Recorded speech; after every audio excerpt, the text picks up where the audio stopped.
Hey guys, Jimmy here and welcome back to Assetto Corsa for another video. Today we're going to be looking at the very fun, very awesome and very liked by me Vauxhall Cavalier, the 1990 version as driven in the BTCC by Jeff Allen and John Cleland. Now the British touring cars during the 90s were gorgeous, the super touring era. Everyone loved them. If you didn't love them, you're silly. I'm not even going to let you have an opinion, I'm afraid. But it really much reached its peak in the late 90s, and then sort of the regulations changed and all the manufacturers left, and it was a great shame because it really was the height of British touring cars. I would say it was almost comparable with F1 with popularity. Not quite there, but you know, it was in Britain anyway, it was very much loved. So we're going to be sort of paying homage to that by doing an 11-lap race around Donington. I am driving John Cleland's car. Unfortunately there are only two skins, which is the Allen and the Cleland car in this mod at the moment. I'm hoping that the mod maker will bring out some more cars on this this year, so we can have something to race it against, but at the moment this will do for now. So Donington GP circuit, the short circuit, which I'll probably put a link for in the description. I'll do the same with this car as well, so you guys can download and have a go. Let's jump straight in, shall we? So AI are on 100% difficulty. We are using the sequential gearbox. 3 lights, 4, 5, 6, and away we go. Having to manually select first gear, can't put it in first gear before the lights go out. Still something I have no idea why that exists in Assetto Corsa. And away we go, down towards the first corner. Just trying to find a place in the pack against the AI here. I've not actually raced them 100% before, so I'm not quite sure how they'll do. I've raced them with 98% and they're okay, so hopefully they're all good. Still have no idea how to turn off those very annoying arrows. I probably should have a look at that as the AI struggle its way around the first corner. I've noticed around this circuit that AI are a bit naff at the start of the race. Once you sort of get going, it all gets better and fine. Down the Carina curves as we bash the guy in front, and now through the old hairpin, trying to find a line. There you go. Like the outside line working, but trying to get a nice boost up towards here. Oh Jesus Christ! One of the Allen cars is starting to stop on the apex there. AI, like I said, isn't too great around the first part of the circuit, but it does get better as time goes on. So on the right hand, trying to get the car nicely through there. You can hear the curbs really destroying the fourth seat back as we go down into fourth gear for this little right hander and onto, I think it's called the Starkey Straight from memory. Might think of a different track, but who knows. Back in the day, used to be a little bit of an archway here that went across the road about here. A little bridge, that's gone now, which is a shame. It's very iconic for me.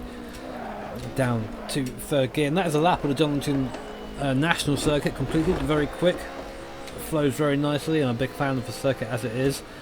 And yeah, this era of BTCC holds a lot of very good memories for me. So in 1990, a little bit before my time. I actually wasn't born in 1990, but I've watched every season. Pretty much from then until 2000, all the highlights I can find, and I actually really like the Cavalier as a car. I think it was very cool looking. I think it was coolest looking in '92, where Cleland actually very nearly won a championship. And if you haven't seen the climax of the 1992 season, there's a big old highlight video of it on YouTube, which I'll probably forget to link, but might link in the description. And it's definitely worth watching. It is fantastic, it really is. Up into sixth gear now, just getting up behind. I have no idea what car that is. It's someone, I think it's an Allen car. Trying to slot in as usual, treating the AI like they're people because we're nice as we get out into the curb. These cars, for those who aren't aware of the super touring era of cars, you're looking at about 300 horsepower, front wheel driven. This car was actually H pattern. It's sequential at the moment in the game. It's still sort of not fully done yet. I think it's like a 0.9 release or something like that. So we are driving it with a sequential, so we're right just before the little hump there in the road. A couple of cars opting not to take the last corner, which is good for me because I'll get a couple of places. Thank you very much. 24 cars, including myself, on this grid, so a long way to go to the front. You just see them going around the first corner now as we tuck in from a little bit of a slipstream. Can we get the move done? Oh, I don't know. Car's in the right place. Don't want to. Oh, car up on two wheels there. That number 6 car in front of us. These things are awesome. The reason why I like super touring so much is, especially in the sort of early part of the 90s, before the aero started getting ridiculous, which is why it ultimately died. As we try and brake for the whole hairpin, bopping the car in front. Is that how relatable these cars were? It made cars like the Vauxhall Cavalier, which is a very horrible looking car in real life, made it an icon. You know, saying. One of the reasons why I have a V6 Mondeo today is because of the old V6 Mondeo in BTCC and the way it sounded. And obviously I know the car isn't going to sound the same, but I have a certain smile on my face every time I get in the car and I'm driving a V6 Mondeo. They're one of those in the British Touring Car Championship, and it's sort of stuff like that which I think makes racing what it is, and sort of it bleeds over into real life. And there's a cursor on the screen that can go away. I'm sure Lee will mention that at some point if you watch this video. Oh, there you go. Just dragging the car through there. Also, guys, I want to say a big thank you to those who responded to the DHR Needs You video. We had a pretty overwhelming response in the end. Just sort of still processing it all at the moment. So thank you everyone who did that. If we haven't got back to you so far, then just let me know again, because I might have lost you, might have been lost in the pile. But yeah, let me know. And also there's still stuff that we hopefully will be able to put you in for some point. But anyway, back to the race at hand. And you can see the AI now, it's sort of spread out a little bit, it's behaving a little bit better. Still have the speed over it, definitely. I mean, Donington isn't actually one of my favourite circuits. I'm not a big fan of Donington. I never have been, for whatever reason. I just always felt... I think it's because of the old touring car games, honestly, because I had to do this race so many bloody times because that dickhead Rickard ride out at Silverstone, that I just didn't like this track anymore. Actually, I hated Silverstone National even more because of Rickard ride out. Oh, scarred of the child. We're making good progress up this field, though.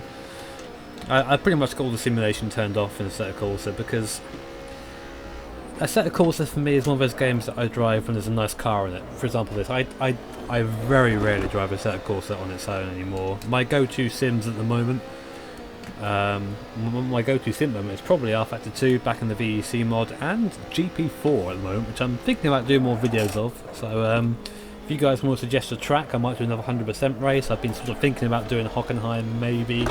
Oh, let's run over the curb and destroy your ears with full feedback. People asked about me doing a season mode, and oh, I love how this car feels at speed. Sorry. People were asking about doing a season mode, and that's not going to happen because I have.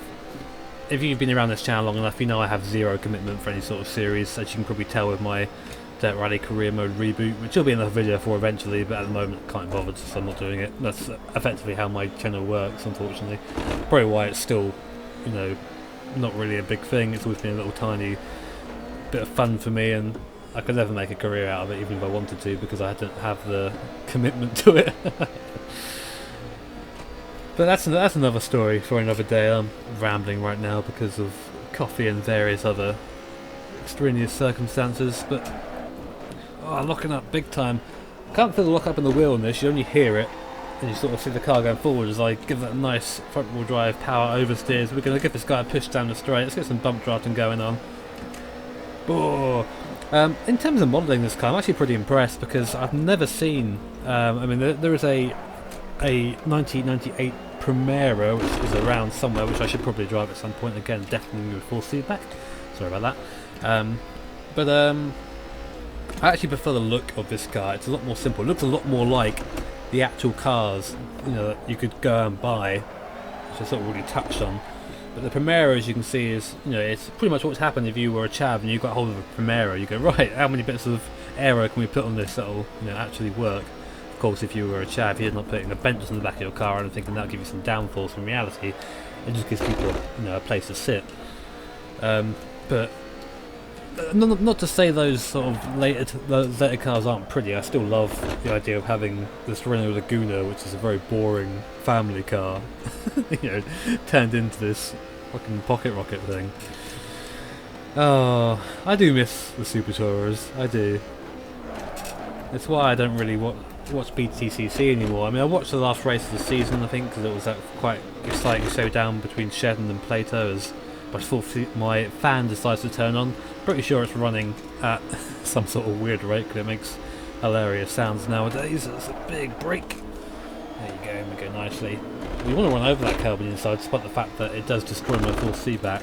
I'm actually trying to avoid them for the sake of the video because I want to keep the strength of the steering. The steering feels pretty nice in this actually.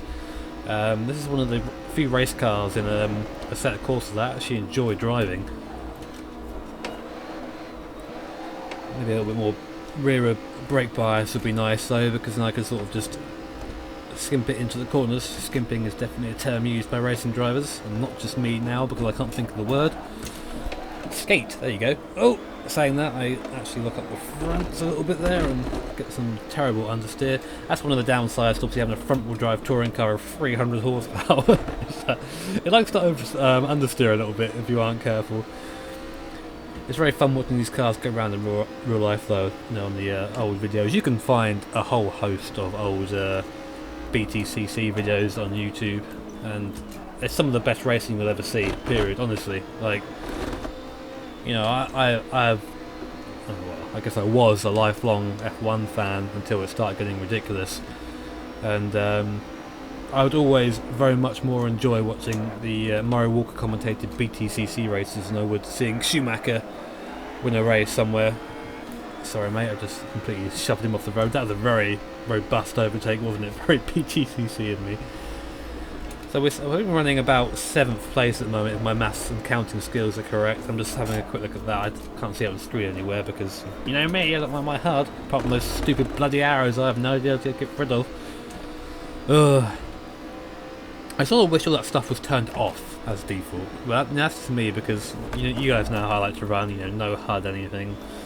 I like to have this sort of semi-immersive experience, which is actually quite difficult when you're recording. You've got a big frame rate counter in the top right and a big thing in the bottom right saying, oh, you're recording, Jimmy, make sure you turn this off or make sure this is on.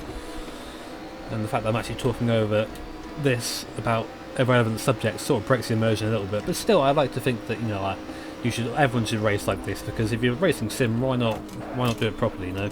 So I'm trying to make that bloody sequential box work on the car. I shouldn't have one. A lot of these cars have very interesting gearboxes. I have no idea what they're called, but they're sort of these H-pattern sequential things. Okay, not sequential, H-pattern clutchless, I guess would be the way of putting it. Which are really interesting to actually look at. There's a video with Tiff Liddell.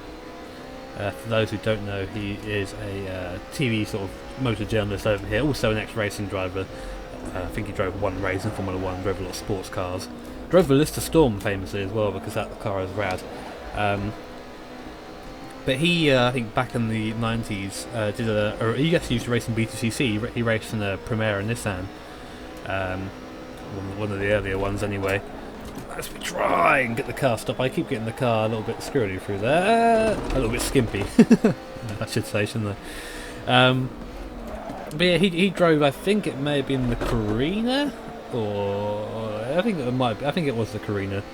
They were just commenting on that gearbox there, and you can see him. He's just going up through the gears, saying, "Yep, no clutch on the way up, no clutch on the way down." And I assume he's either lifting or blipping. I don't really know the details there. We didn't really mention it in the video, but maybe one of you BTCC enthusiasts can tell me about that. I wonder if the I'm a member of the Super Tourers group on Facebook. I wonder if they'll let me post this. I bet they won't. I'll ask them and see what they say. Trying to get that car turned in again. Oh dear. I was actually watching prior to this, and this is why I chose Donington. It was a race at Donington where I think it was in '92 again, where Tim Harvey won from Steve Soper BMWs, which were just ridiculously fast at that point in the season. Like, there was no one else that could really come in and win in, apart from John Cleland, who I'm racing as today, who I believe raced with some sort of ridiculous chest injury. I'm not quite sure what the fine details are, but I'm going to assume, you know, broken ribs or something. And the guy came third, and you can see at the end of the race, like, you know, he's absolutely, he's messed up. he can't really move in his seat, and, you know, he wrestles his front-wheel drive touring car around Donington and managed to come third, only to cars that were, in my opinion, at that track, vastly superior to his. And, you know, those are sort of drivers that you can really get behind. You know, the sort of the people who will have a punt there anyway, despite the fact that they really shouldn't be in the car. Those sort of stories are fantastic. No, the AI is actually okay. I mean, I'm running faster than the AI. I am. Oh, we're in the white flag lap now, and we aren't going to win because I've just I literally pulled out to have a look where the guy in first was there. We're going to go up the inside here though. Got to give him a nice little nudge. There you go, very friendly of me. Having a little bit of a nudge there. And now down the Craner curves. One last time. I really do love this part of the course. The car goes a little bit light here on power. Maybe I should get off the throttle a bit there. Oh, we're going to go too fast into there. Oh no! It's okay, keep going. Let's not do a Mansell. Mansell had a big crash. Just that'll that bridge there, and then Mondeo. I'm not going to link all these videos in the description because I'm going to forget which ones I've mentioned and which ones I haven't. But yeah, I'd say that BTCC is probably the sport or the discipline that I know most about, especially this era. I actually know just this era. I know nothing about anything past the year like 1999/2000. It's really quite bad. But anyway, that was the 1990 Cavalier Super Tourer. I hope you guys enjoyed it. It's very fun to drive. I'd definitely recommend going to do it if you're a fan of this era cars. Sounds from externally are a bit are great. Internally need a bit of work, but you can't argue with something that's free, can you? And across the line, 5th place. Not a bad job from coming from last, 24th from the grid. Who get a lot of drives like that in BTCC, where people just start at the back and then go flying through. Yeah, guys, if you enjoyed that, make sure to hit the like button, do all the good things, subscribe, etc. And links for the mods will be in the description. And yeah, worth a drive, definitely. Thanks for watching again, guys. Have an awesome day, and take care.